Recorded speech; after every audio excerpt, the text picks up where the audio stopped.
नमस्कार मैत्रिणींनो, welcome back to my channel smart kitchen tips. आज आपण बनवत आहोत पोहे. माझा मुलगा आलाय शाळेतून, त्याला काहीतरी खायचं आहे. काय बनवावं या विचारामध्ये त्यानं म्हणला की मम्मी मला दही पोहे खायचे. मग मी आता पोहे करायला घेतले. तुमच्याही मुलांचं काही ना काही असते का दुपारच्या वेळेस? आमच्या तर घरी नेहमी चालू असते बाई, काही ना काहीतरी पाहिजेच असते.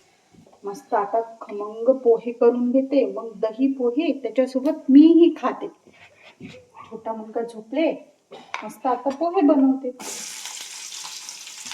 कसं असते ना, सगळ्यांच्या घरी एक कोणीतरी असा नमुना असते की त्याला बिनकामाच्या वेळेस कामा लावायची असते मम्मीला.